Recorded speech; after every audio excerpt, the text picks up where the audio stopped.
again by Benning. Darnell Nurse left it in the corner, gets up center. Perry scoops. Corey Perry. Lilia able to shake away from Solani. It's given away to Solani. Around in front. Score! Teemu Solani with the steal. And the fans want one. Score! On the board! Paul Kariya!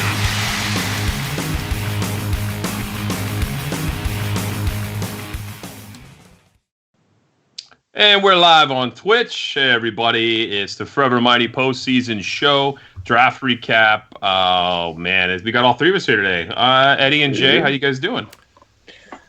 I've returned to the closet, where I think all of our last live shows that I've been in. That's like the worst thing you could have said in front of Jay. I know, Eddie, come out of the closet. We love you for you. Just come out of the closet. You don't need to be in there. Yeah, that's so. I mean, it's my great recording spot where I have the sun in one corner and it's completely dark in the other corner. So that's why It's I Harry put Potter's myself in the bedroom. bottom. Yeah, I put myself in the bottom, so now nobody really has to see me, and they can look at you guys. Yeah, So there we go. He's a bottom in the closet. So, let's move along. Hey, Jason, looks like you got some friends with you on your jerseys over your shoulders there. You got some happy faces up there. Yeah, my daughter arts and craftsy stuff, so we figured that was probably the best place for him. They got that dude with the teeth, and then that's supposed to be Minnie Mouse, but her ear is broken or something. I don't know. I wasn't very gentle with it. But thank you for appreciating her artwork. She's At least you 5, got some friends there behind you, man. Looks good. right?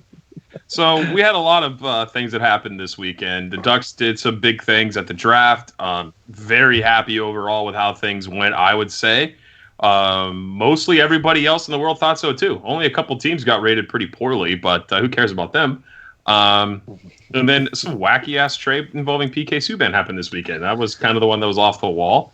But before we jump into the draft, Eddie, I know this is your favorite part of the year, especially when there's no playoffs for the Ducks. How did you guys all feel about the NHL not figuring out their cap number before the draft started? Oh, that was great. So it was dead silent on the floor for the first day. Like nothing happened. Because nobody knew. I mean, even when those trades happened, they still didn't. There was still no public word of how much the cap was going to be. But I'm sure they probably had more of an idea that second day when like PK Subban got moved. I'm sure New Jersey, with all the cap space they still have, I mean, they still have $25 million after taking on a $9 million contract. I'm sure they had some sort of idea that it was gonna. I think it settled at 81.5 is what it.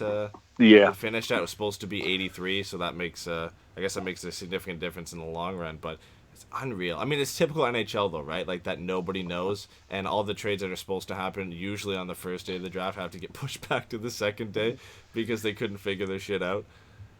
It's absurd. It really is. Only in the NHL.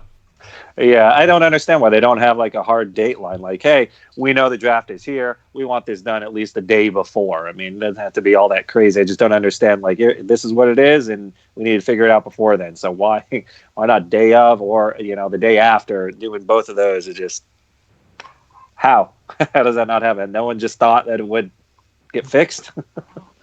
It was very hilarious. And when everyone was talking about it prior, like, hey, they don't really have a set date. Like you just said, why don't they have one, first of all? The NHL didn't even seem to panic about it, right? Like, no one came out and said anything. And it's just kind of like, well, I guess, we're just not going to have any movement on the first day. And what's puzzling to me about all that, it was only $1.5 million. Like, they couldn't make moves without knowing about $1.5 million bucks. Kind of funny. Yeah, because even if you do it and say you're over the cap or whatever, you get all the way to the start of the season before you have to get under it, so you can move pieces around after that. But I can see it a little bit, right? Like if you're Nashville and you apparently they're considering holding up to $3 million of PK Subban's contract, and if you have an extra 1.5 to work with, that is a little bit that blow of keeping that $3 million or retaining that $3 million of Subban's contract isn't as bad if you have 1.5 less to work with. So for them on getting rid of Subban, it makes a little bit more sense. Maybe New Jersey came in on day 2 with that deal and said, hey, well, they were apparently the only team who was like, oh yeah, we'll take all $9 million. They're probably the only team who could actually make that work, and that's why the return looked just awful. and what they actually got for him. And no surprise the Ducks were not even involved in it, because there's no way they could probably even take on the $6 million even if Nashville retained $3 million of that. Good. We don't need another 2-3 or 3-4 defenseman. Sorry, that's just what he is. Like, how is PK Subban already 30 years old? I don't know. Another crazy stat with Subban is he's been traded twice at $9 million. He's the only player to ever have a $9 million contract and be traded. It's happened twice. That's insane. Yeah. What is it about that guy? I don't know. So we can get to that on the NHL show. We owe everybody an NHL show here for our Patreon people, especially coming up this week, because we have the overreaction by the NHL for media, or not media, but for my God, I say media, for all the coaches challenge and reviews. We'll definitely have time for that. Yeah. But Eddie, let's get cracking on this draft, man. Let's take us through what happened here. Well, this is what everybody's here for. Everybody's here to hear what we have to say about the prospects. And going into day one of the draft, I think it was Elliot Tiefert put out an article where he said that the Ducks, he got some quotes from Murray and I believe Martin Madden as well, where he basically said that the Ducks were looking at 3 centers, and that if they weren't on the board, they'd be willing to trade down possibly and try and grab somebody later on. We speculated because previously they said that they were looking for guys who could step into the NHL right away, that maybe it was Kirby Dach, Dylan Cozens, and Peyton Krebs because they're in the WHL and they probably could make the quickest jump when you look at the fact that Turcotte and Zegras and the other centers are committed to the NCAA, and that route generally takes a little bit longer. So we didn't expect it, honestly. We had Steve Kornianos come on. Trevor Zegras was his 3rd-ranked prospect behind Hughes and Kakko. I was hoping maybe Kirby Dach or Alex Turcotte, if possible, could fall, or maybe Dylan Cozens would be available. I know Dylan Cozens was your guy, Pat, if he was going to fall to 3. A lot of people high on Peyton Krebs, but the draft starts after Hughes and Kakko, right? And the Blackhawks go off the board and take Kirby Dach at 3. And then it's Bowen Byram goes to Colorado at 4, and then Turcotte to LA at 5, and then the Red Wings go way, way off the board and take Moritz Seider. And I think what a lot of people believe is that's what opened up the spot for Zegras to fall, because if he was going to go anywhere, it's probably to Detroit at 6, and Buffalo gets Cozens at 7. Edmonton needs a defenseman, and they have a new GM, no Chiarelli. Chiarelli probably would have taken Zegras to go in and compete with Nugent Hopkins and Draisaitl and McDavid, but they take Broberg, and that leaves Zegras to the Ducks. And at that point, only I had to mute the TV, and I got my girlfriend to tell me who they picked, because I still wasn't sure if Bob Murray was going to mess it up or not. I didn't want to, he could have, not that going Caulfield or going somebody else was going to mess it up at that point, but when you have a player like Trevor Zegras on the board and you're looking for a franchise-altering center, it's the guy you got to go with, and luckily they do, and I can't be happier, honestly. I mean, this is the guy you look way back and you think, who would be the guy outside of Hughes or Kakko that you'd want, and a lot of people had him as their guy, and he ends up going 9. When I looked at 15 different mock drafts, 13 of them had him going higher than 9, and a few of them, like Steve and others, had him as high as number 3, and he has the potential to be a top 5 player in this draft, and he ends up falling to the Ducks at 9.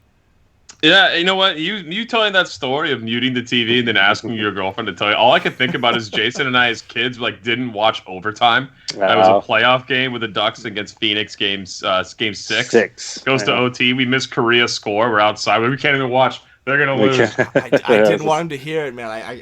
Because I just felt like he could still mess it up. Even though Broberg was off the board, you just felt like there was maybe some, maybe Peyton Krebs. I wasn't as high on Peyton Krebs as other people, but I felt like maybe he's going to go Peyton Krebs, or maybe he's going to go somebody else at that slot, and luckily he wins Zegras. Should have done it a different way, Ed. You should have put a camera on you and be like one of those people you always see who goes viral. They lose their mind at the draft or something like that, and you bust a TV or something. I want to see Eddie do that. I should have. I was going pretty nuts after that. Honestly, I think a lot of people, especially now too, can't be happier with him falling to the Ducks. I know we were surprised in our group chat after the fact that he ended up falling to 9.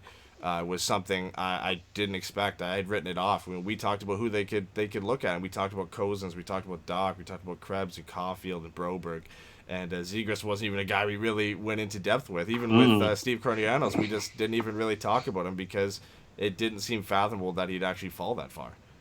I didn't think he was going to be an option at all. I thought there was no way. I did like Cozens a lot, but Trevor Zegras, I mean, even Corey Promen has said that he was the probably the third best pure offensive talent in the draft. That's a lot of high praise going all the way around. I mean, Steve's got him, Corey's got him, a bunch of other guys had him up high too. So it's unreal that we finally. I mean, we've been talking about on this show who's the next guy to step in line and play, 1C on this team and take over for Getzlaf. Of course, there's development that needs to be done. Of course, we need to see if he pans out to be that guy. But from all accounts, this is the guy to take that step, and that's a huge, huge thing for the Ducks, who kind of dried up at center. Honestly, I mean, there wasn't a lot of center depth on this team of high end potential. After Ryan Getzlaf, and he's 34 years old, and I mean, geez, he's down to maybe what? He's got maybe one more contract after this, and he's got to probably look like Joe Thornton and be done. So this is a huge deal for the Ducks. Absolutely. It takes it's the checklist that they kind of have to run through. One of the things that this organization is going to have to develop is exactly that. Who's going to replace Ryan Getzlaf? Because we know Henrique's not really that person. Sam Steele, that's a really high ceiling to see him get to. And after that, Kessler's gone. So what was once kind of a dominant 1-2 would see kind of a weak number 2 trying to be a number 1 and another number kind of weak number 2. So, and this guy's kind of close to what Getzlaf does as far as his playmaking ability too. So hopefully, it's kind of something similar where he comes in, can find a good winger, just like Corey Perry and Ryan Getzlaf, and all of a sudden we might have, the second generation of something similar. Yeah, it's like Korea Solani, Getzlaf, Perry. Now we're getting on to the next step here with these other guys coming into the league. The thing about Zegras too, though, it's you don't get the big bruising center. The kid's 6 foot, like $170, $180. He's not this hulking guy that's going to waste you in the corners and free up the puck. Ducks old style hockey. This is more along the lines of what the new NHL is going to want, right? Younger, faster. So good to see the Ducks pick up such a special player, man. Ed, how do you feel about the next pick? Well, we got it before we get into the Ducks' 29th pick. Eric Stevens put out an article today where he talked about the fact that the Ducks had a deal in place apparently with Dallas to move up from. They didn't say what the deal was, but he talked about possibly how it could have been the 29th and 39th pick to move up to 18 to take Peyton Krebs because he was sliding at that point, and Vegas ruined it all by drafting him 17th. I mean, you would have to say they probably would have been the winners of the draft, being able to get Zegras at 9 and him falling there, and then also to catch Peyton Krebs at 18 if he ended up getting past Vegas. It's unfortunate they didn't, because Zegras, as great as he is and as much as he's played center, there's still speculation on whether he's going to play center or wing at the NHL level. And I think next year when he goes to Boston University, they'll figure that out. And obviously once he gets his way to the NHL, which is hopefully only in another year, they'll start to determine that. But Peyton Krebs is more than likely going to be a center at the NHL level, and they would have been able to get maybe 2 elite centers or an elite winger and a guy who's going to play center if they had got that deal off. It sucks. I mean, I love their other 2 picks. Don't get me wrong. I love what they got at 29 and 39. But if you're going for sure bet guys who are going to be top 6 players in the NHL, getting Zegras and Krebs in the first round would have been unreal. What about Edmonton liking Broberg? Did you see that little quote in the Stevens article? We knew Edmonton liked Broberg like we did. I was like, oh, thank God we didn't get him. Of course they like Broberg. Well, Broberg is exactly, in a way, like Hampus Lindholm. I think he's a little bit better skater than Lindholm is. But dude, watch your mouth, man. You can't say that. Of course, Bob Murray liked Broberg, but I'm glad Edmonton took him. Honestly, for Edmonton, it's a smart move to take him. They don't need... And the last thing they need is a player like Trevor Zegras when you look at the fact they've got McDavid and Draisaitl and Nugent Hopkins, and he would just be a guy that they would force them to trade another elite forward away to get a defenseman. And, they traded Taylor Hall to get Adam Larson because they needed defensemen. And now they're in need of more defensemen. The only other thing that maybe would have made sense of that pick for them is Cole Caulfield, but I think like a lot of people, they were scared of his size, and that's why he fell to Montreal. But I'm glad that Ken Holland decided to take Broberg, because if he had taken Zegras, Bob Murray was going to take Broberg at that spot. Yeah. Not good. Let's move on to the next pick, because this is one I didn't really call it per se. I said, I think before the Ducks' 29th pick, it was like 20th or 21st pick, I said Braden Tracy would be a great guy for the Ducks. I would love that pick at number 39. And then number 29 comes up, and Martin Madden gets up, and he announces Braden Tracy's name. And I was happy, for sure. I think a lot of people, because he's kind of under the radar, and he's not, until people looked into him, there's guys like Arthur Kaliev and Raphael Lavoie, and a lot of other guys on the board that were more enticing names that were ranked a lot higher in more mock drafts. But Braden Tracy is an interesting guy because not too many guys forego their rookie season in junior, and he decided that he needed to go back to AAA. And he went back to AAA for his 17-year-old season, came back this year, and played what is now his rookie season in the WHL. Played on probably the best line in the league with Moose Jaw, and won Rookie of the Year, put up, I think, 36 goals. Played with 2 overagers and really just lit it up. And then he went into the U18 tournament with Canada and was one of their best players and put up 7 points in 7 games. So the Ducks like to look for those guys. They like to look for the guys that have a better second half, that are improving, maybe late bloomers if you want to call it that. And he was jumping up a lot of people's mock drafts from mid-season rankings. And, I'm surprised he went in the first round, but I think the Ducks took him there because they probably didn't think he was going to last at 39. They probably didn't think he'd make it that far. Are you worried about him though? Because I know that when he was playing on that top end line, he wasn't able to score a bunch of points without those overagers, right? So that was kind of the concern about him, is that his point production would be, basically on who he's playing with, not that he's driving play on his own. Yeah, that's a concern for sure, and I think that's why a lot of people might have had him lower. Is overagers generally put up a ton of points in any league, especially good players, and the 2 guys he was playing with were 20. So they put up, I think they both had over 100-point seasons, but you don't know yet, right? We talk about was Alex DeBrincat a product of Connor McDavid?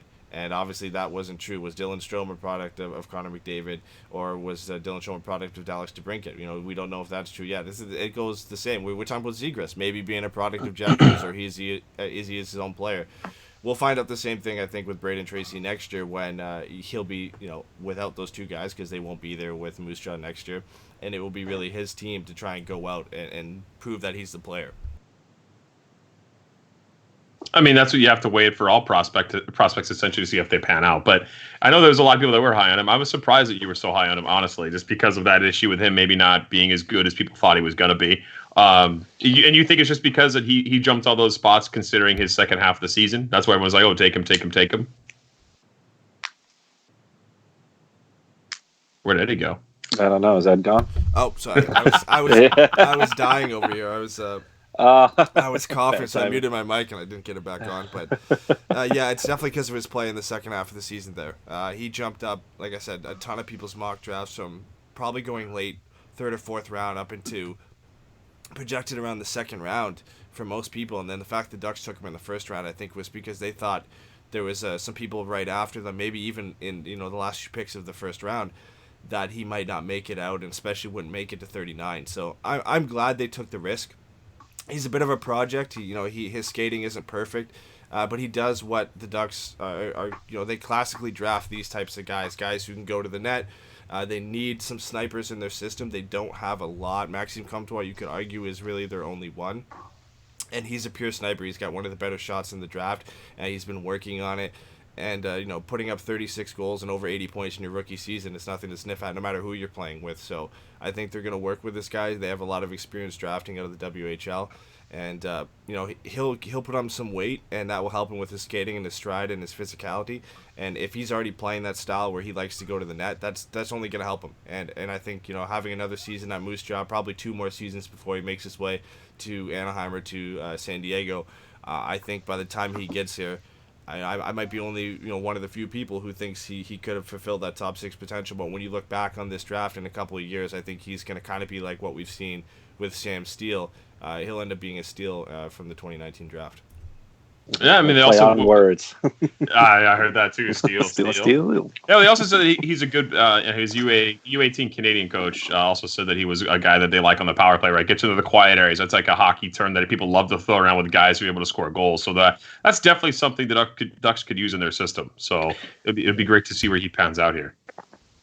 Yeah, and I would say, I mean, if I always kind of, you always say like, oh, you're worried if he's not driving play on his own, but I mean, for a lot of it, he may not end up being that dynamic player like an Andre Kasher or something like that. But if the Ducks are going to have, the next wave of young players with a lot of high end skill, he doesn't necessarily have to drive play, and especially if he's in that top 6 role, he's generally going to be playing with a lot the talent that we have kind of coming up. So I feel like that I wouldn't think that's The much next of a Chris concern. Kunitz. Yes, exactly. Just stick right? on the ice and bury it. Nothing wrong with that at all. Yeah, say it. I think there's some risk here in the sense that he's boomer bust and whether he's going to be a top 6 prospect. But I think he has enough of the tools that no matter what, it is also kind of a safe pick at the same point because he's probably going to play in the NHL, maybe as a 3rd line or 4th line grinder who contribute at offense. So the Ducks generally play it safe, but they do take a risk in the fact that you might have gotten a better player, a more sure thing in Lavoie or Kaliev at that point. But I think they think down the road, the rest of the skill set that he has, if he pans out and works out, he's going to be a better player than some of the guys that they left on the board. And I want to read a couple quotes, I think, on Tracy, because I know this is probably the most intriguing pick for a lot of people because there was a lot of different names on the board. His U18 Canada coach, Brett Gibson, said, the thing about Tracy is he knows who he is. Goals are at a premium nowadays, and that kid knows how to get to the areas to score goals. The biggest credit I can give Braden Tracy is I find on the power play you have to put your smartest player on the bumper on a 1-3-1, and that's where we put Braden because he was able to get to those quiet areas and either release the puck or find his teammates. That's where we had success. Honestly, you think of how many, the players in the Ducks system right now, how many guys can you say that do that? Maybe do that where they are now or that could do that at the NHL level. I don't think we have too many. Maybe Maxime Comtois. But a lot of what the Ducks have been drafting lately is either smart two-way guys, speedy guys, or guys who can pass the puck, playmakers like Sam Steele. This is arguably what they needed at this pick, and a guy who can also go and live in front of the net because they love those types of guys. So I have nothing wrong with this. I think the easiest thing to teach going into the NHL level is skating and to improve on. And if skating is really only his knock right now, then I think he'll improve on it, and that will be something the Ducks could easily work on. Yeah, that's you can't teach. You can teach a lot of things in hockey, but definitely skating is the one you could definitely improve on for sure. But you can't teach size. They hope he fills out his frame, right? Yeah, that's what you say. That's why Tyler Myers is getting $8 million with the Vancouver Canucks. You can't teach size, right? So. God. Ricky's saying I'm hating on Comtois. I'm not hating on Comtois. I'm actually giving Comtois praise as possibly being the only sniper the Ducks have in their prospect system right now. Comtois is probably, you could say, before this draft was the top prospect the Ducks have. So I'm definitely not hating on Comtois. I didn't feel any hate. I think you're good. Yeah, I think you're good. It's just you're Canadian, so you have to be overly nice, and if you're just kind of nice, I gotta get it comes off as you're being a the top Canadian the Ducks drafted because they went heavy American this year, so I have to get excited. Killed you. Braden Tracy. Let's move on to pick 39 because this one was probably as off the board as it gets at this point. I mean, there were some people who had Jackson Lacombe ranked high, not as high as 39. Craig Button had him at 49. Bob McKenzie had him at 44. And actually, ISS had him exactly at 39. But then after that, it goes all over the place. Some people had him around 70, 80. I believe Steve Cornelius had him at like 120 something. So he was kind of all over the place. And the reason because of that is he just switched to playing defense about 2 years ago. He's at prep school, Shattuck St. Mary's. And he came in as a forward, and they switched him to defense because of some injuries, and he's kind of just stuck around there. And, when you put up 80 points in 50 or so games, even against high school opposition, it's going to make people turn their heads, and obviously the Ducks like that. He's committed to the University of Minnesota, which is going to be huge for his development because now he's going from playing high school kids to going and playing against men, guys who are upwards of 23, 24 years old. That will be huge. If he goes there and produces and puts up points, then this is going to look like a steal. But this is what the Ducks need again. We look at they needed a playmaking number one center. They got it. They needed another sniper, a guy who can score goals in their system. They got that at 29. And how long have we talked about, even since Brandon Montour left, that the Ducks need a guy who can be a power play quarterback, a guy who can put up points from the blue line, a quick skater, a guy who can transition the puck up the ice. If this guy was the best at the draft in that, and even though he's a project in his own zone, you got to take the risk there because you've got some cover in Josh Manson and Hampus Lindholm and some of the other defensemen they drafted this year and Jakob Larson, where you've got a lot of steady two-way guys. You can take the risk on a guy who could be a top 4 power play quarterback on your team. Yeah, they had to take him. I mean, they had to go towards defense too, right? They already have their prospect pool filling up with forwards. And like you said, they took a sniper and a playmaker, possible 1C in the league. And then they turned around and just went heavy D the rest of the way in the draft. So, and this guy, like you said, I know that Steve said something about him not being very structurally sound defensively. But I mean, who cares about defense, right? Hockey's all about scoring goals. So get the puck up the ice. And he just switched to the position, right? Like for a guy switching to defense only 2 years ago, he looks pretty good for making that transition pretty quickly, right? He has the perfect place, I would argue, to make that transition against high school opponents where he can, kind of rely on his offense right now and slowly get used to the defensive game where he's not thrown into tough competition. It's not like he's playing in the USHL or he's playing in the OHL or somewhere in the CHL where it's tougher competition. He's going to get flamed right away because he's making that transition into the big thing. We'll see how he does against college. Like I said, if that's where the Ducks will really start trying to work on his defensive game. It's a bit of a project there, but again, if any team is going to work on him and get the best out of him on defense, I feel like it's the Ducks. I mean, look what they've done with Hampus Lindholm. Look what they've been able, look who they've drafted on defense recently. The way they've been able to churn out good defensemen there. If they're drafting him at 39, I think it's because they know that they can get him to the point where his defense will be good enough that they can rely on his offensive game at the NHL level. Yeah, and hopefully they have, a good D partner for him. So if that's, a case where you can have him take those risks if someone else is there to basically be able to back him up a little bit. I always kind of like the guys that can play offense or have an offensive mind, and they're good enough to play defense. I mean, you look like Brett Burns was a winger, went to defense. Dustin Byfuglien, same thing. I mean, those guys can do it. Not saying that he's of that level or anything, but since we're dying for someone to be a playmaking center and someone on the power play, even if he doesn't check off all the lists on the defensive side of the puck, if you can get someone to play alongside with him and that still nurtures his offensive creativity, then I think that could really be helpful for the Ducks down the road. And you're still going to have your staples in there, Fowler and Lindholm and Manson for quite a while. So, I mean, this kid can kind of take his time, honing those skills.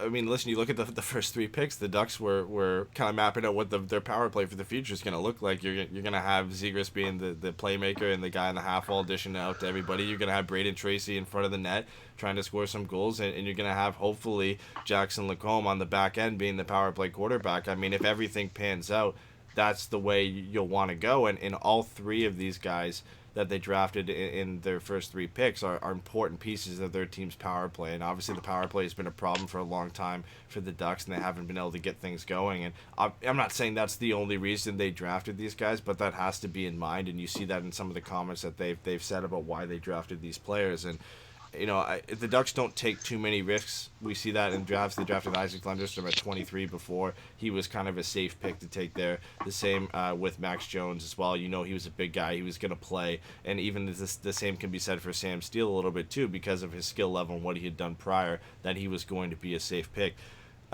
Braden Tracy is a little bit of a reach, but this one I like a lot is this is boom or bust. He's either going to make the NHL or he might not.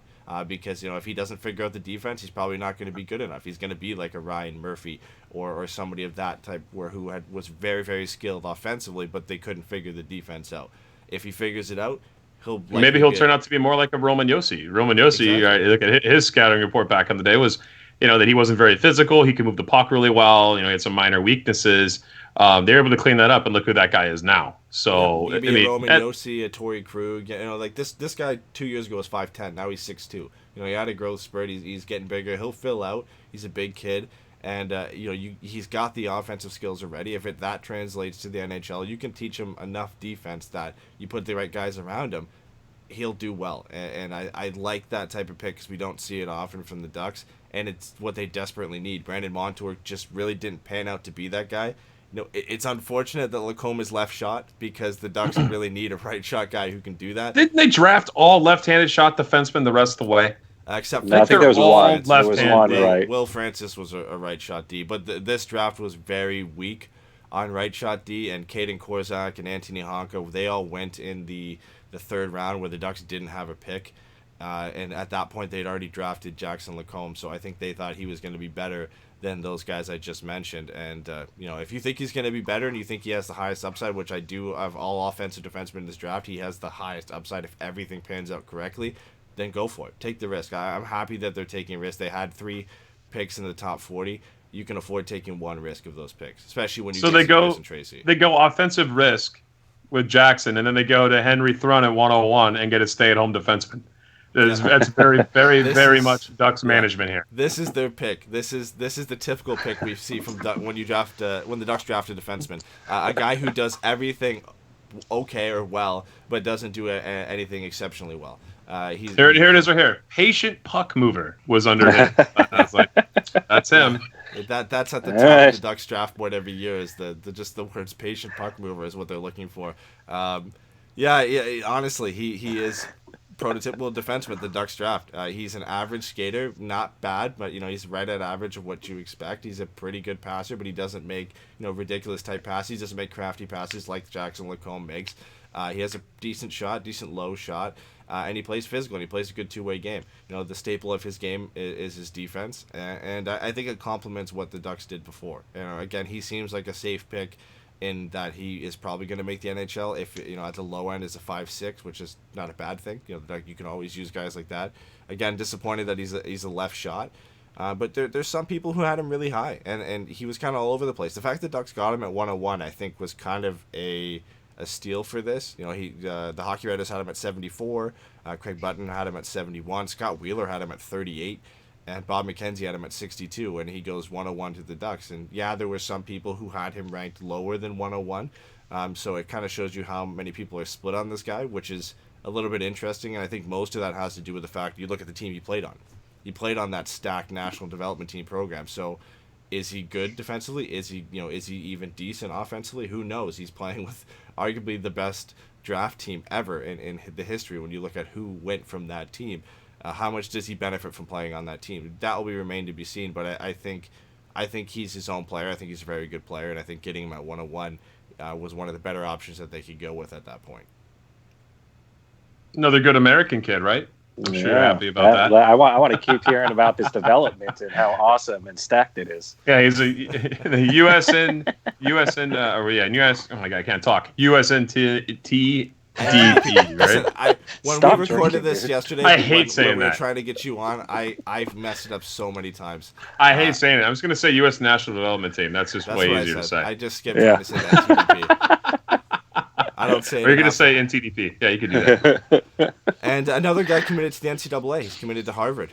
The Ducks, they I mean, said 5 today, or 6 of them are going to go to college, right? Yeah, five of 7 of them went to college. Yeah, he. I mean, it's not Yale, but They said yesterday, or they said today. I think they said in a story today that they weren't trying to do that. That's just the way it worked out with the players they drafted. Maybe that's the case when you look at who they got there, but a lot of them end up being committed to the NCAA, which the Ducks do every now and then, but not usually this many. Especially how they've been burned by that in the past with Justin Schultz, so you don't see it too often. Do you want to go to questions here before we keep going, or do you want to get to the end of the picks? Let's get to the end of the picks, because I doubt we have too many questions about the last 3 guys. I do want to talk about Trevor Yannick, though, because I think that's another smart pick from the Ducks. I think they did, obviously, Martin Madden is a great head scout, and they do the research every year, and generally you tend to agree with who they pick at every spot, but a lot of people thought this could be a steal. Stephen Ellis from the Hockey News called this pick a steal and called Trevor Yannick a smart, creative passer, and he lives around the net. I mean, again, a smart, creative guy who can pass the puck and lives around the net just seems like what the Ducks like to draft, especially at that point. And there was some people, Craig Button had him ranked 87, goes 132nd to the Ducks, and the Hockey Writers had him at number 70. So there were some people who were really high on this guy. He did play for the NTDP last year. Was playing in the USHL this year, and he's committed to Notre Dame, so another NCAA prospect for the Ducks this year. But he's one of those Swiss Army knife type guys. He just kind of does everything. Again, he doesn't do anything elite, but he's a good passer, has a pretty good shot. He's a decent skater. He goes to the net. He's decently physical. He's not too small at 5'10". Another guy picked at 132 that some guys had under 100, right? Button at 87, and the Hockey Writers at 70. So exactly, yeah. And, maybe the Ducks are getting lucky here and getting picks much later in the draft than they should have. Yeah, and apparently one scout said he has 20 goal potential in the NHL just because of his ability to score in a variety of ways. If that pans out and you get a guy who can score 20 goals consistently at pick 132, that's a huge steal. And that's one scout's opinion. Obviously, there were some people that were lower on this guy, but the fact that there is some potential here, and you got this guy in the 5th round, 132nd overall, it's worth it. And I think it's a really good pick for the Ducks, and it's a right wing. I mean, the Ducks just bought out Corey Perry. There are still a lot of spots at right wing, but this is a guy who can play center or the wing, and you can kind of move him all around the lineup. Maybe he plays top 6. Maybe he plays, 3rd line. Maybe he plays 4th line one night. He's just one of those guys that you can move all over the lineup. Yeah, and if he's got tenacity around the front of the net, he'll probably find a home with the Ducks, if he's at least at that level. And, everyone wants to see everyone we draft to be, top 2 or, top 6 forwards. But eventually you're going to need those guys that are movable. And when they're talking about the 3rd and 4th line guys, you want that tenacity around the net, something to create a little bit of excitement on, those 3rd and 4th lines. They don't necessarily create all that much offense necessarily. So I think it's a good pickup for sure. You don't want Chris Kelly in your bottom 6? You don't want Captain Canada? Him or Jason Charmera. Yeah, that's they're all speed, man. He's one of those guys that you look at because they just won the Stanley Cup. It's fresh on your mind. But a guy like Tyler Bozak, who you can plug in anywhere, and he kind of just does everything okay. And he's good at faceoffs. He can contribute. He's really good at getting away with penalties in a Stanley Cup final game. Really good at that. Good defensively, goes to the net. I'm not saying that's a direct comparison. I haven't seen enough footage on Trevor Yannick, but just one of those types of guys that you kind of need on a championship team, that you can move around, that can contribute at key times. Seems like if his upside gets fulfilled, that he could be that type of guy. And the Ducks need that. They've got some. Isaac Lindstrom arguably could be that type of guy as well. Max Jones is that type of guy. You need those types of guys in your system. No, for sure, man. But let's wrap this up. Let's get to 163, 186. Yeah, it gets a little bit less information. Obviously, we get down to the 6th round picks.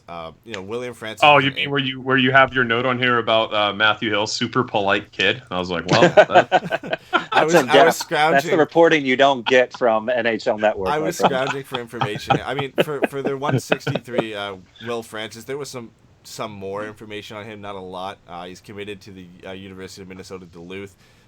He played forward at times this year, but I think that was out of necessity for his team. He's a big 6'5" right shot defenseman. He's already 212, so I mean he's already got the size and build to play in the NHL. But more of a long-term project. Apparently he's nasty, hard to play against. He could be that like 6 or 7 guy that you plug in every now and then, and it's matchup based and. It's something they don't have, right? They don't, they need right shot defensemen. You could argue Josh Manson is that type of guy. It's never a bad thing to have some of those guys in your system, especially when you look at what they drafted in defensemen before this, and they went with a high offensive skilled guy, a 2-way guy, and then I think this one complements it where you go with a shutdown guy who is just also a right shot because they hadn't drafted a right shot defenseman yet. Yeah, and you got to get somebody nasty on the blue line. I always like that.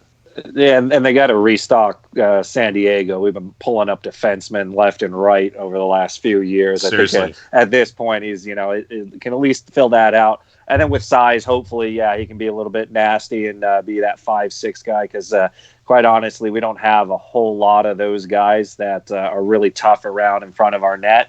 I always like to at least have one of those guys kind of waiting in the wing just in case you get into the playoffs.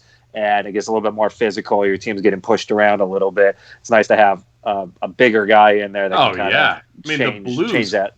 Throttled the Boston Bruins, which is hilarious. Tuzo type guy or Gunnarsson type. I mean, if you get that from a 6th round pick, that's a win. Like if you're the guy who can play in the NHL at the 6th round and can just contribute in any way, and a guy with that size as a right shot defenseman, as we see with Tyler Myers, is always going to be a valuable piece if you can put him in your lineup. So I think he complements what the Ducks have, because they have, Hampus Lindholm's not a small guy. I believe he's 6'3", and Fowler's over 6 feet, and they've got some decent sized guys. But the only real physical shutdown type guy they have is Josh Manson. He's kind of gotten away from that a bit. So if you can get a guy like Will Francis in your system eventually, and he can play some games in 3 or 4 years, he's the type of guy that you need at that bottom part of your lineup. Yeah, I mean, I let the Kings have McDermott, right? He doesn't do anything on the ice but try to take people's heads off. I don't necessarily want that guy, but I want the guy on the ice to fight that guy. That's what Exactly. For the last pick, I don't think Matthew Hill out of the Barrie Colts was ranked anywhere. I didn't really see his name come up. He wasn't ranked on Steve Carniano's top 250. I think that he put out in his draft report. I couldn't find too much information on him. All I found is he's another big kid. He's like 6'3", 200 pounds, shutdown type guy. And the only information I was able to find is I had to talk to a scout with the Barrie Colts to find out any information on this guy, because there's no draft profile. There was nothing on him really. And like you said, they just said he's a super polite kid. He's a stay-at-home type who really plays a safe type of game. Boxes out and hard to get around. And Dale Horachek, who's the coach of the Barrie Colts, apparently loves him. So, again, a very much of a long shot to make the NHL. He'll be back with Barrie next year, but if he makes it, it's on. He has to really work on the defensive side of the game, and obviously he relies on his size then to get him to the NHL at that point. But maybe he ends up being an important player for San Diego down the road. He's Canadian, right? Show. He's Canadian. Yeah, I believe so. Yeah. Yeah, that is such a Canadian thing to do when you call up. Hey, do you have any information on this guy? Oh, he's super polite. Yeah, what a nice guy. It's just a nice That's kid. The first thing, That's the first thing you I want heard First thing that comes to mind is he's a super polite kid. So yeah, we went out for poutine and he paid for it. Just a great kid. Hey, we got to get to some questions, man, because there were some good ones that came through on Instagram. So thank you guys for those. But before we get to that, we have to address the PK Subban trade. Why did this happen? I am very, very befuddled as to why this is going on. Money. And expansion. Are they just trying to get? It's like Jersey trying to get Taylor Hall to want to stay in New Jersey. They're like, hey man. Oh yeah, well that's probably why New Jersey. From New Jersey, yeah. And they were the only team who could take on that full $9 million contract. But if you're Nashville, as bad as the return is, I kind of get it, because they shed all of that $9 million. They can go after Matt Duchene, which is apparently what they're going after. And they were going to lose PK Subban probably to. They got to re-sign Roman Josi this summer too, don't they? Yeah, but they'll get that done. But they were going to lose Subban likely to Seattle anyway, because they had to protect Josi and Ellis Ekholm. and Ekholm. So you're going to likely lose Subban anyway to Seattle for the last couple of years of his contract. You might as well try and get something from him. And then if they sign Duchene, then this deal becomes whatever they got from New Jersey, the 2 second-round picks, Jeremy Davies and Steve Santini, plus Matt Duchene, because they use that salary cap space to go out and get Matt Duchene. That's not as bad of a deal when you look at it like that, especially because PK Subban is coming off his worst year in his career, and he's 30 years old, and he's making $9 million. I mean, that's kind of what you get when you don't want to eat any salary in return, and you've got a team like New Jersey who's willing to take on that entire contract. There was 4 teams after that guy. That's absurd to me. That's crazy. New Jersey's the only one that was willing to eat the whole 9. Jeez. Yeah, and then that kind of leads to a little bit of the rumor with Perry possibly going over to Nashville too. Oh boy! Sign Duchene for 8, get Perry for 1. Oh, we get to talk about Perry in a little bit today. I'm excited about that. Excited about that. In our chat, people are wondering, and I still wonder this too, how the hell is New Jersey still under the cap floor after taking on that $9 million? I thought cap friendly hadn't refreshed after the Subban trade when I saw that New Jersey still had $25 million in cap space. It's because they only have 5 forwards, or no, wait, not 5 forwards. Yeah, 5 forwards signed over $1 million. Well, Hischer's still on his ELC, right? So they're going to have to Hischer, John Hayden, Jesper Bratt, Kevin Rooney are all under $1 million. And then you have Blake Coleman at 1.8, Miles Wood at 2.7, Kyle Palmieri at 4.6, Travis Zajac at 5.7, and then Taylor Hall at 6. It's not a bad trade for them because it's not going to put them in a cap situation. You know, by the time Subban's deal is up in 3 years, that's when likely Jack Hughes' ELC will be up, and he'll have to sign a new deal. Which, if he turns out to be the player we expect, he's going to probably sign for $10 to $13 million when his ELC expires. Subban will be gone. And at that point, you hopefully are good enough that bringing in Subban convinces Taylor Hall to stay for those 3 years, and that you can hopefully build enough around him by that point that you have a contender. So not only do you get Taylor Hall to stay, it doesn't hurt you in cap hit. You're going to have more than enough space to sign Nico Hischier to a contract after his ELC is done. And there really is nobody else for them to have to sign at this point, and anybody you draft is going to have to be signed later on anyway. So it's a win for them, and it makes them competitive for the playoffs, which again helps keep Taylor Hall around. Yeah, I mean, the only reason, in my opinion, that New Jersey was even kind of on the board as a decent team was just what Hall did, not last season, but the season before. And he kind of did it all on his own. I mean, MVP season. But the fact that he's their highest paid player and he's at $6 million, it doesn't leave a whole lot of skill and talent around on the other side of things. So they had the room. They didn't make the playoffs last year because Hall wasn't there for a portion of it through injury. So this is a team that's not very good without Hall, and so they have the cap space to get this stuff done. They're kind of an up and coming team that overachieved 2 years ago. Mitch Marner now for that's what I was thinking too. They have all the money in the world. It's $25 million left in cap space. All they have to do is give up 4 first-round picks if it's over $10.5 million, which it probably will be. I would probably. Quick question before we get on to the other stuff. Would you give up? Situation? Would you give up 4 if you're New Jersey, because it's different for different teams? If you're New Jersey, where you are right now with what you have on your roster, do you give up 4 first-round picks for Mitch Marner? No. I mean, you got Travis Zajac with a no-trade clause, Kyle Palmieri with a modified no-trade clause. Those guys are 28 and 34. Travis Zajac's 34. Miles Wood, Blake Coleman, and Nico Hischier. Those are your... Just imagine this. Imagine Jack Hughes, Taylor Hall, and Mitch Marner playing on a line together. Like that would be one good line. And no, you got Nico Hischier, you've got Kyle Palmieri, and then you've got maybe Miles Wood or Blake Coleman playing on the line. That's a hell of a 1-2 down the middle. Nico Hischier and Jack Hughes.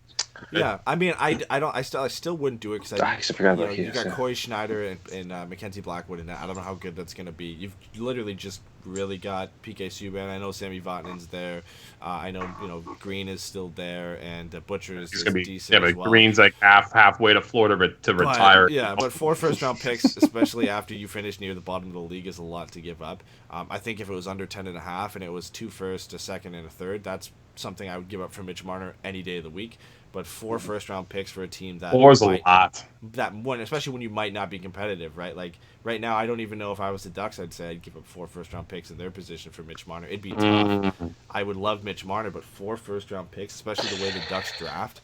I don't know the Jersey prospect pool as well as we know the Ducks, so it's hard for me to say what's a. It's not amazing. It's not amazing. And, they did pretty well this year, but it's. Some of their guys just haven't panned out. Pavel Zacha hasn't panned out too much, but it would be tough for them, I think, to do that. But they could go after Corey Perry because that's our next. Yeah, let's talk about that, please. I'm so excited to talk about Corey Perry. Very, very, very excited about this. Yeah. So, well, we talked about him getting bought out. Obviously, everybody knows that on our last show, and we went in depth on that. But there's been some more stuff that surfaced, primarily people who are interested in Corey Perry and his first public comments in an article from Frank Cirarelli. I'm going to read the one comment that just kind of hits me in the heart a bit when he talks about missing out on his 1,000th game with the Ducks. In the article with Frank Cirarelli, he said, "It stings. How many guys have played 1,000 games with one team? Not many.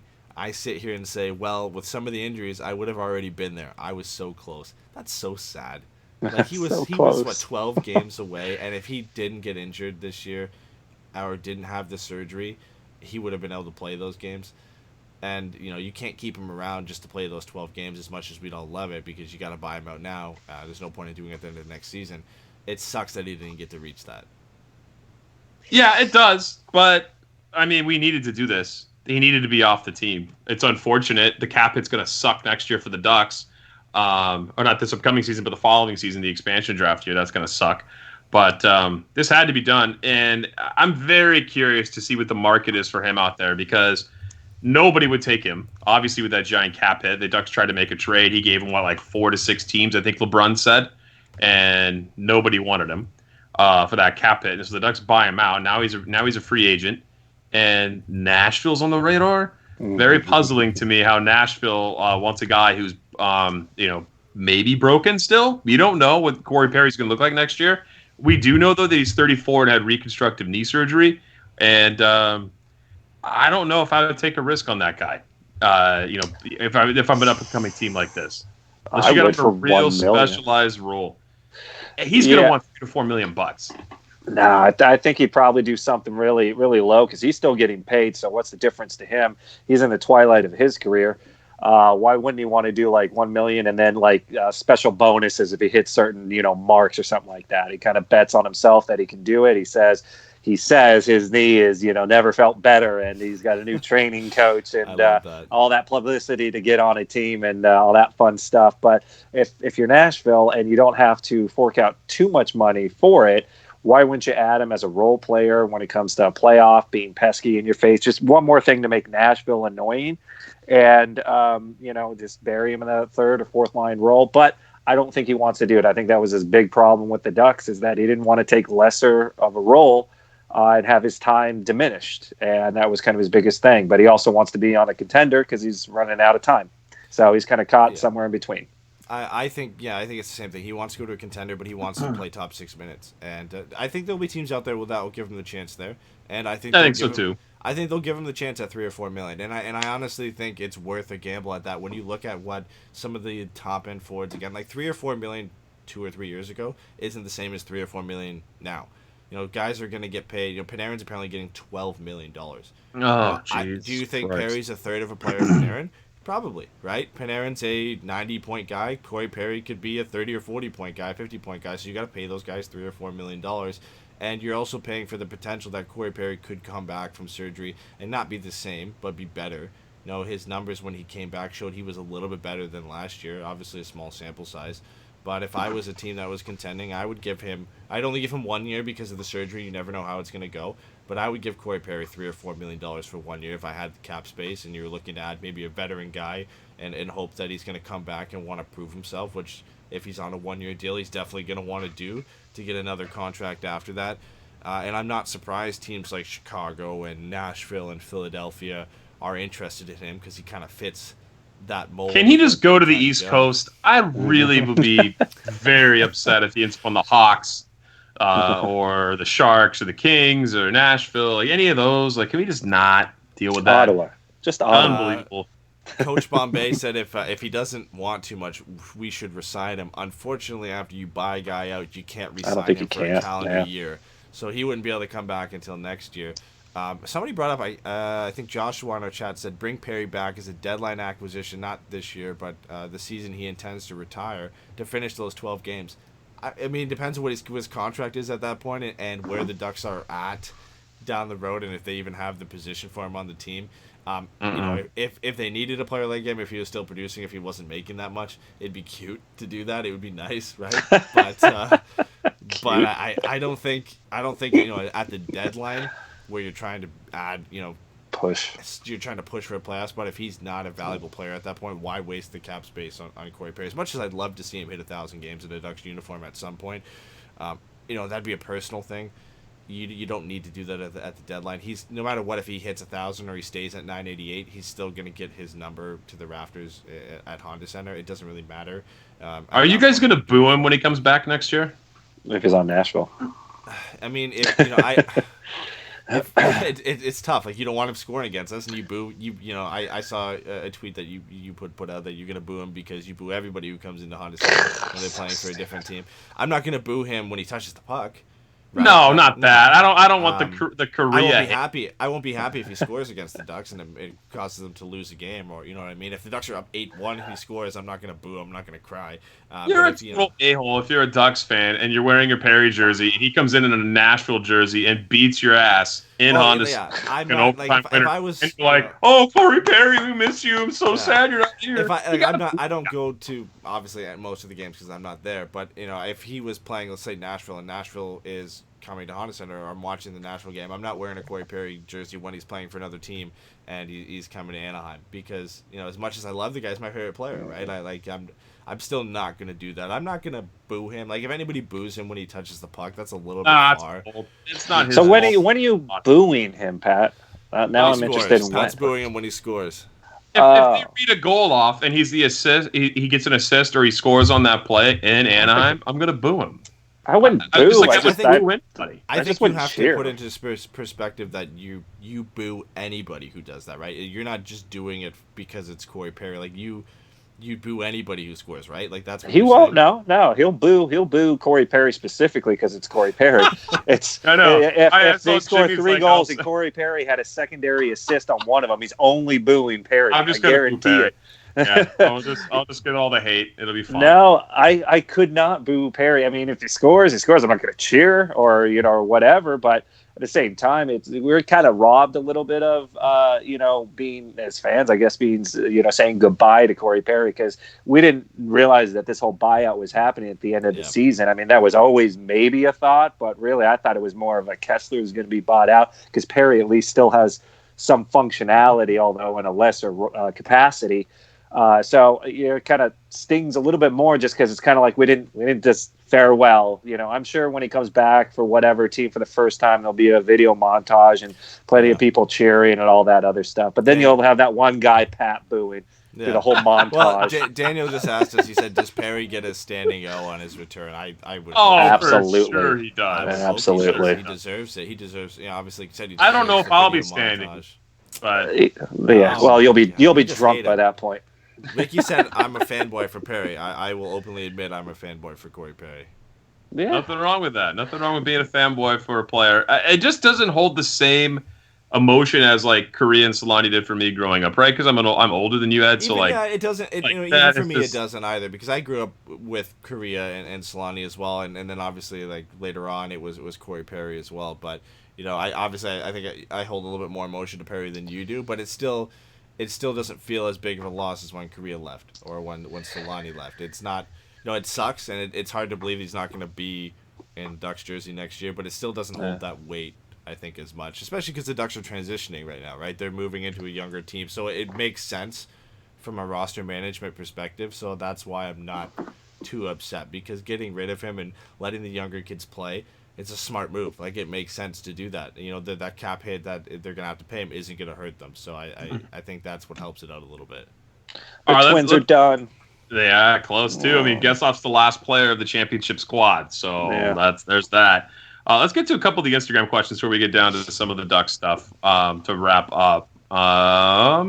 David Roska asked Pavelski, or doesn't ask, he responded to our ask for questions by saying Pavelski to the Ducks. Not really a fan. I don't want a 34-year-old center on the team. I just and don't. He's going to get paid because he scored over 30 goals last year. He's going to get, even if he gets a 1 or a 2 year deal. I think what they said is it's similar to what Marleau wanted when he left, where Marleau wanted 3 years, but the Sharks weren't going to give him 3. Toronto gave him 3 and ended up backfiring. Some teams going to give him 3, and in that third year they're going to be on the hook for $6, $7, $8 million. The Ducks can afford to do that, but barely, and there's no point because he's going to be 35. Like he's going to go to a competitor. And when you look at who's interested in him, it's Tampa and Dallas. Like he's going to go to a team, or San Jose if he returns. He's going to go to a team that's competing for a Stanley Cup right now. I'd be a little concerned too, just with the amount of concussions he sustained in the playoffs this last year. For someone, two big ones, or blood gushing out of the helmet type concussions. So at the same time, I'd just be a little wary of who you're getting because now he's 34. And now he's had 2 major concussions in 1 playoff. Is this something where, this starts to affect his gameplay down the road? I definitely wouldn't want to start gambling what little or what money the Anaheim Ducks have for any sort of long-term contract or big money contract. If that makes sense. So Canadian girl asks, who do you think are the best players from the 03 draft that coveted, one of the most coveted drafts of all time, right? Everyone talks about the players. So that's the year that a goalie went first overall, Marc-Andre Fleury. There are so many great players. Jay, let's just Eric give you Stahl, if you Getzlaf, were to pick three, Bergeron. we all have to pick three. Pick three of the best players off that draft. Well, obviously Getzlaf and Perry. So who's the other one? No, you could say 'cause, Ryan Kessler. No, what wasn't Stamkos is in that one? No, here, No. I'll read you off No. some of the names. So it's Yeah. Eric Stahl, Patrice Bergeron, Thomas Vanek, Joe Pavelski, Parise, Carter, Brent Burns, Kessler, Suter, Backus, Shea Weber, Dustin Bufflin, Mike Richards, Dion Phaneuf. Like, the list goes on, but those are some of the top guys.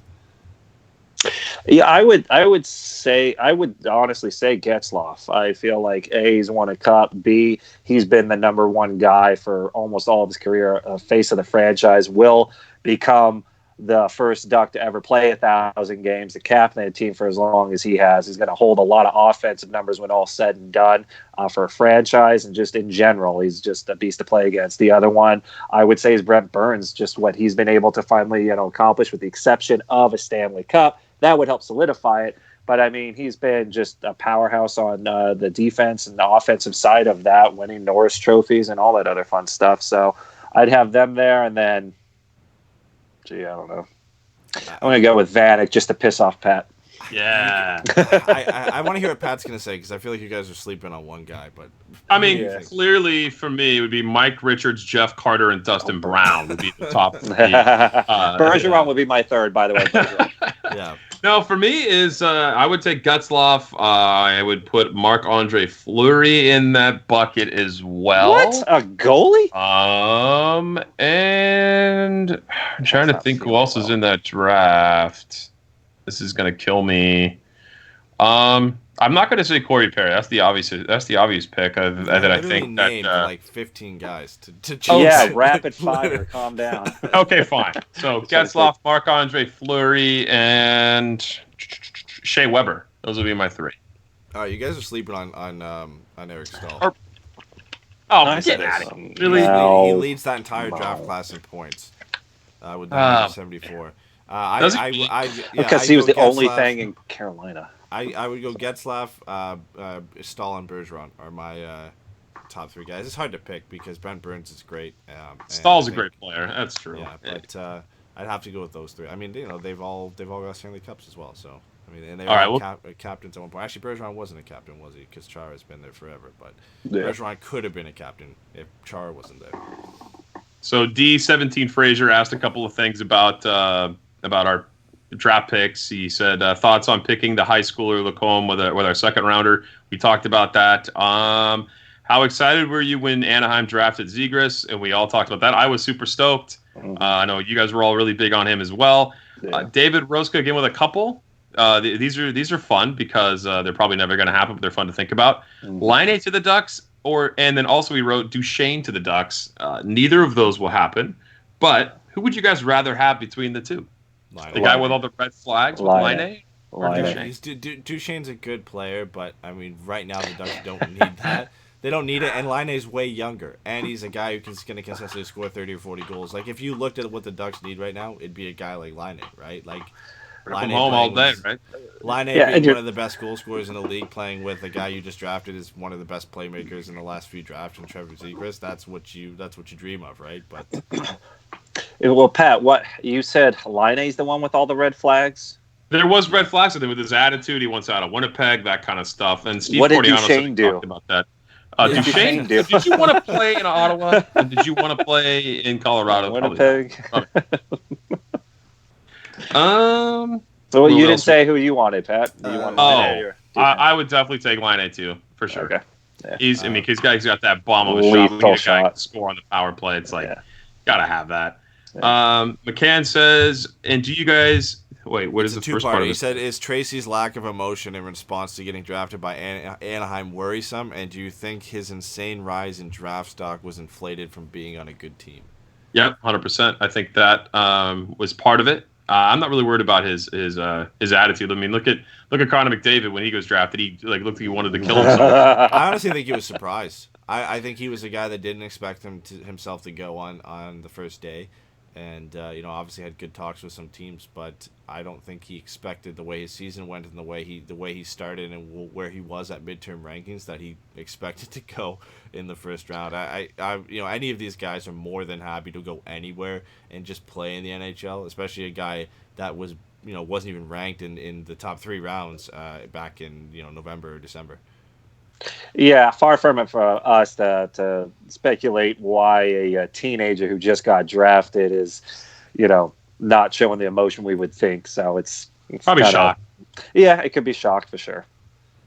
So Chris Valdivia, he asked, what's more surprising?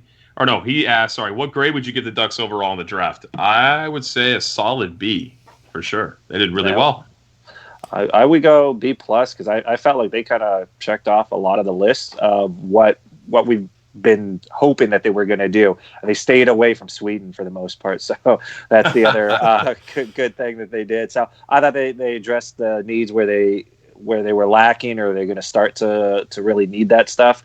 And like I said, they restocked the defense in San Diego, at least for a little bit. So I'd say B+. I'd give him an A- because I really like Braden Tracy. I think he's going to be a top 6 player, a top 6 forward in the NHL. Obviously, Trevor Zegras falling to 9 is insane, and when it's all said and done, he's probably going to be a top 4, top 5 player from this draft, which is insane when you look at the talent in the first 12. And then I like the home run swings on Lacombe and on Yannick, and I like the safe pick and Thrun.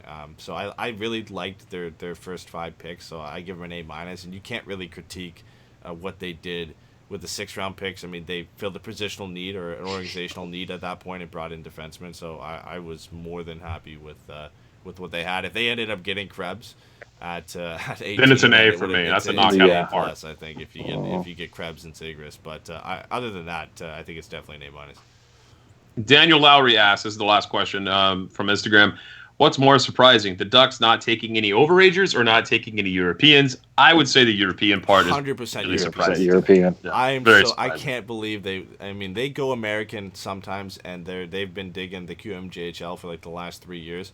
I was more surprised they didn't go to Quebec and draft anybody. But yeah, the fact that they didn't draft any Europeans whatsoever, and there were good ones on the board and like typical like Ducks draft picks that I would have expected to go out and get at lower parts of the draft too. And they didn't get it. I mean, obviously the least surprising thing is they didn't draft any Russians. We know that wasn't going to happen. Yeah, they stay true to that form for sure. The fact they drafted no Swedes or no Finns or anything, yeah, that was a bit surprising. So let's wrap the show, you guys, with the 3 signings that happened here the other day. Corbinian Holzer getting 1 year at $850. Derek Grant, number 1 seed, getting $700K 1 year. And Ryan Miller coming back to solidify the goaltending tandem for a 1 year, $1.125 million. Pretty happy with all those, no? I mean, you need a 7th defenseman. Corbinian Holzer fills that role. Derek Grant was the only one I was kind of like, I don't really know if we needed it with the kids forward, coming up, right? but he's a yeah. 13th forward. You need those guys too, who like if he gets healthy scratch, it's not a big deal, and he can go all over the place. He's proven he can play all over the place if guys get injured. So Holzer's exactly the same. You get 2 versatile depth guys for cheap, and they're 1 year deal. So if it doesn't work out or whatever, you can move them or bury them in the minors, so it doesn't matter.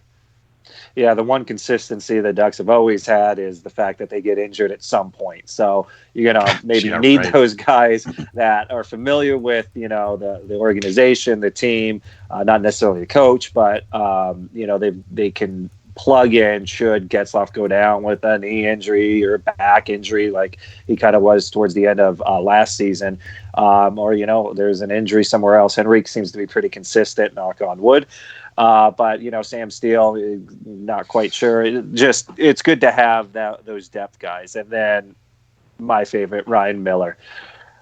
That guy could be a starter for quite a few teams, in my opinion. He's still at that level. And so to get him at just barely north of $1 million, and now you got someone that can help Gibby out and hopefully a new style of play that doesn't put so much pressure on Gibby, and they can maybe switch a little bit more in and out and be good on any given night and have potentially a starting goalie for that little is perfect. So, and they got their new guy for all the health and fitness, right? He's going to take a look at how these players are performing, and maybe help them out with man games, right? He did that in Toronto. Come back and maybe, hey, dial it back here. Play Gibby a little less, Randy. How about you don't start him every damn night? Yeah, maybe he'll whisper over the shoulder and say, "Hey, if this guy's so tired he can't even stand up, let's not put him in the net tonight. Let's not play him that much. You look at what he's doing for us."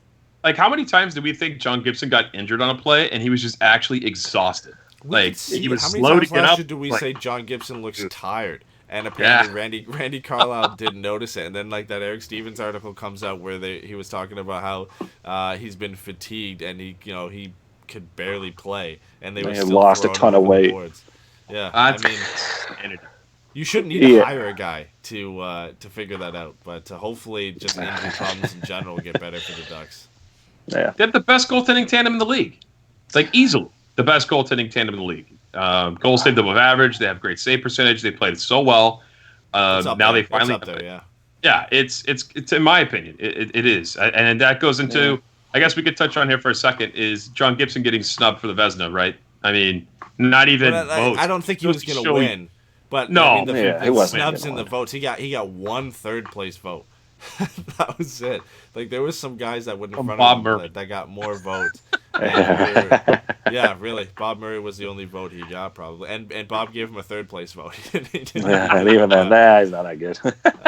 Yeah, I can't believe I don't remember the standings, but there was some guys that went in front of him that got more votes. That it was ridiculous. I mean, I didn't agree with Vasilevsky winning it anyway. I thought Ben Bishop should have won it, but in my opinion, you look at the underlying numbers for John Gibson, he should have still been a nominated guy. The top 3 guy. Yeah, I think he's a top 3, top 4 guy. You could argue that any day of the week.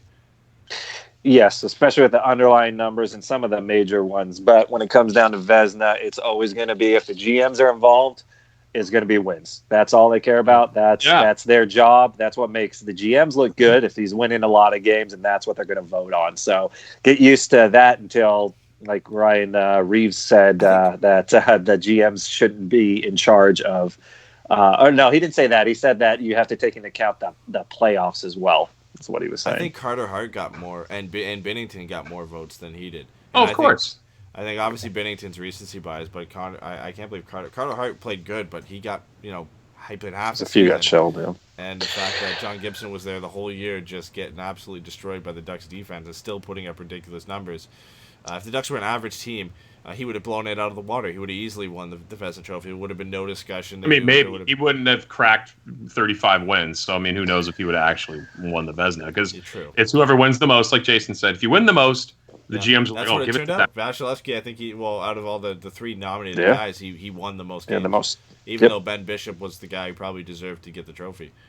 Yep. 100% agree with that. Is that it? You guys got anything else? Do we want to take it? Is there any questions in chat? We had some free agency stuff, but I think we're gonna save that for a free agency show. We were just talking about the Ducks have $11 million in cap space. We're gonna look at free agency targets. Maybe we'll leave that for another show before free agency, and we'll kind of explain that. A gist of it is that we don't think the Ducks are gonna look at too many guys in free agency.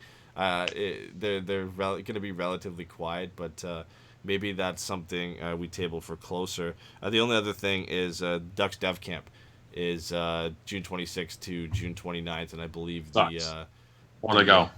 Yeah, the public day or the open day is the Saturday. I think that's the 29th, I believe. So that's when they also are letting you meet Dallas Eakins at the Great Park. I mean, so many of our listeners were so kind and invited Jason and I to go. Neither one of us can make it, unfortunately. It sucks. I'll be in Arizona, and Jason's got family commitments, so it's just like, why that day? If it was Sunday, I'm in. It's kind of interesting though, because nobody's been able to figure out why Isaac Lindstrom isn't going. He's just not on the roster, and nobody can figure out why he's not listed and why he's not attending Dev Camp. I still haven't figured out why he's not going. He's the only one who's not going out of the Ducks drafted prospects in the last 4 or 5 years that aren't playing full-time minutes right now, or that are still with the team. So that'll be interesting to figure out what's going there. And they also didn't bring in any camp invites outside of the players that they've drafted or signed as free agents. So Kiefer Sherwood and Simon Benoit are the only free agent signings that they brought. Everybody else is drafted other than Brendan Gooley, who they obviously got in a trade for Brendan Montour last year. They brought no camp invites, and they're rolling with 15 forwards, 9 defensemen, and 4 goalies, which is about 6 or 7 players fewer than most teams bring to their development camp. So interesting. I guess they're pretty happy with their prospect pool and really weren't impressed or couldn't entice any of the undrafted guys to come out. It is weird. I mean, but the Ducks do weird things. They're one of the only teams that have an analytics department, which we could also save that for another day. Breaking news, you guys, NHL wise. William Karlsson signs an 8-year, $47 million contract with the Golden Knights. So what just happened. Like $5 million? Yeah, I mean, a little over 6, or just under, right? Just under $6 million. Yeah, it's a little over 5 because that's not bad. 8 years. That's not too bad because you still don't know what he's going to be. 8 years is a long time. He got paid, man. How old is he? Vegas is a tough decision cap wise to get things under their books and working. So let's see. How old is William Karlsson? He was 26? born in '93. He's 26. Yep. 26. Hey, so it might look good now, but yeah. 8 years is not too bad, right? It'll be 34. Yeah, 34. At least we didn't have to pay him that much. Yeah. Hey, so we're looking at maybe doing a Duck show this Sunday, day before free agency opens. What do you guys think about that? Yeah, because I wanted the stuff we had for free agency here, just so everybody knows, is we kind of looked at some targets. We were looking at the Ducks' current roster and how there's a lot of log jams for positioning, and we're looking for openings on where the Ducks could look for in free agency. So we obviously want to get to that before July 1st, before the Ducks bring anybody in and kind of throw all of our stuff and notes we made here out the window. We'll have a show before July 1st. We'll let you know on Twitter or Facebook or Instagram when we're going to be doing that. But hopefully by then, too, maybe we get some other news and if there's any trades or whatever, or, obviously some more articles from Eric Stevens or Josh Cooper or Lisa Dillman that will come out and give us some more information on this. And we're working on some more interviews as well. Potentially some interviews with some of the Ducks' recent drafted prospects, and we'll be trying to get Josh Cooper and some other people back on too. So we're working on some different things to have for the summer. Keep the summer busy. All right, guys, That's it for us. Thanks for tuning in to another episode of our show, and we'll talk to you guys here in a couple days. Sounds like to me. Have a good one. Bye, guys.